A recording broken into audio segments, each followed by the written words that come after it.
Bonsoir mes chers rayons et soyez les bienvenus dans cette analyse de la série Black Mirror. Alors pour être plus exact, je ne vais pas parler de la série, je vais parler d'un seul épisode qui est l'épisode 2 de la saison 1 de Black Mirror. Un épisode qui s'appelle 15 millions de mérites et que j'estime être le meilleur épisode de la série et celui qui représente le mieux cette série Black Mirror. Alors j'en ai fait un topic, comme vous le savez peut-être, je vous recommande de le lire, mais de toute façon dans cette série de vidéos, parce qu'en une seule je n'aurai pas le temps de tout développer, dans cette série de vidéos je vais lire ce topic en fait, je vais m'appuyer sur ce topic pour vous parler de cet épisode. Je ne sais pas si je vais tout dire parce qu'il y a tellement de détails, il y a tellement de choses à dire que peut-être que le format vidéo va nous faire perdre des informations.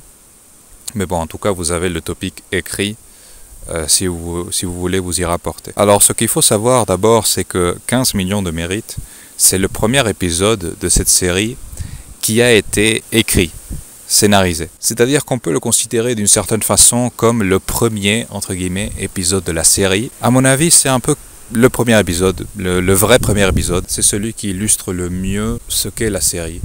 Et beaucoup de gens n'ont pas aimé d'ailleurs que le premier épisode soit celui du cochon.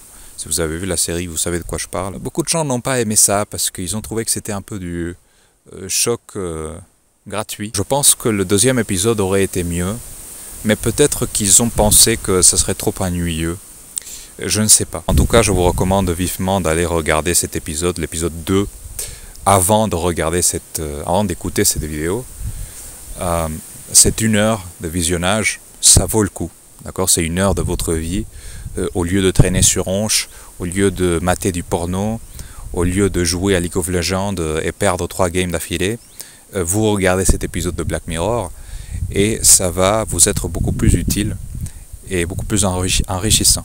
En plus, vous aurez cette série de vidéos pour comprendre l'épisode et en tirer tout ce qu'il y a à en tirer. Alors déjà, pourquoi la série en général s'appelle Black Mirror? Elle s'appelle Black Mirror en référence aux téléphones portables et aux écrans. C'est-à-dire que lorsqu'on éteint un écran, qu'est-ce qu'on voit? Eh bien, on voit un miroir noir, une espèce de miroir qui va refléter notre visage d'une façon un peu déformée. Black Mirror fait référence à ça fait référence au miroir noir qui apparaît lorsqu'on éteint l'écran. Cependant, il y a une autre signification à ce titre, et c'est que Black Mirror, le miroir, c'est aussi un miroir de la réalité. C'est un reflet de notre société actuelle, parce que Black Mirror n'est pas vraiment une dystopie, même si elle présente des éléments futuristes de science-fiction. Ce n'est pas vraiment une dystopie, c'est plus un reflet de notre société actuelle.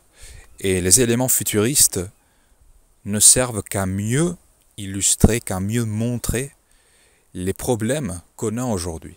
Et pourquoi je pense personnellement que 15 millions de mérites est le meilleur épisode de la série? Eh bien parce que c'est le seul qui propose une critique de la société dans son ensemble, dans toutes ses composantes. Les autres épisodes se focalisent sur un seul point, critiquer un seul point de notre société, et ils sont intéressants. Mais ils n'ont pas la puissance de 15 millions de mérites. Et d'ailleurs, comme je l'ai dit auparavant, cet épisode est tellement riche que c'est difficile de l'analyser dans son intégralité. La série met en PLS la société entière. Et je vais lister ici 5 PLS. Enfin, je crois que ce sont 5 PLS, je vais voir. 6, ah non, il y en a 6, il y en a 8, il y en a beaucoup, hein. PLS numéro 9, putain. Ces vidéos vont être longues. Alors, PLS numéro 1, on va commencer tout de suite. Nous vivons tous dans une chambre d'écran. Bing, qui est le protagoniste, se réveille dans une chambre. Alors, Bing, c'est un nom assez bizarre pour un protagoniste qui est noir. Je pense que c'est fait exprès, c'est peut-être fait exprès. Bing se réveille dans une chambre d'écran. Tous les murs de cette chambre sont des écrans gigantesques. Et Bing ne peut pas regarder ailleurs. Et c'est précisément la situation actuelle de beaucoup de monde. Dites-moi, combien de gens vivent dans une chambre d'écran? Ordinateur, smartphone, beaucoup n'y décrochent que rarement. Et c'était justement ça, l'inspiration des auteurs pour créer cette chambre d'écran. Et quand on y pense, c'est déjà une critique assez brutale de notre mode de vie. En quelques secondes, la série nous met déjà en PLS. Et plus on y pense, plus c'est difficile de nier qu'effectivement, on passe notre temps dans une chambre d'écran. La situation de Bing ne nous changerait pas trop. Une chambre avec les murs qui seraient des écrans, qu'est-ce que ça changerait au final? Est-ce que ça supposerait une différence colossale avec notre mode de vie actuel? Ben non. Ça serait très similaire en fait. Cet épisode nous le montre d'une façon très directe, mais ce n'est pas tout. Pour enfoncer le clou, si ce n'était pas suffisant, eh bien, l'épisode nous montre une ferme.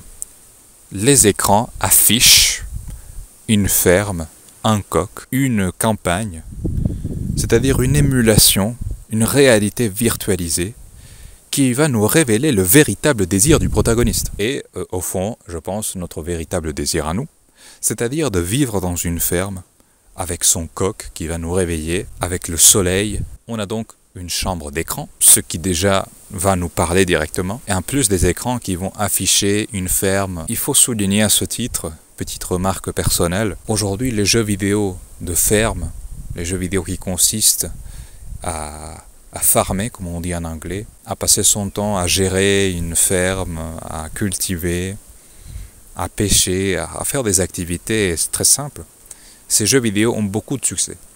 Stardew Valley, par exemple. Et pourquoi ces jeux ont beaucoup de succès? Parce que les gens ont un profond désir de vivre à la campagne, de s'éloigner des écrans. Dès les premières secondes, cet épisode va nous mettre une claque, parce qu'elle exprime exactement ce qui est en train d'arriver aujourd'hui dans la réalité. C'est-à-dire que pour échapper à leur chambre d'écran, pour échapper à la virtualité, quelle est la réaction des gens? Eh bien, s'enfermer dans un monde virtuel, dans une ferme virtuelle. Et je ne suis pas contre les jeux vidéo, au contraire, mais faut quand même se remettre en question. Faut quand même se remettre en question et se dire, mais putain, c'est chaud quand même.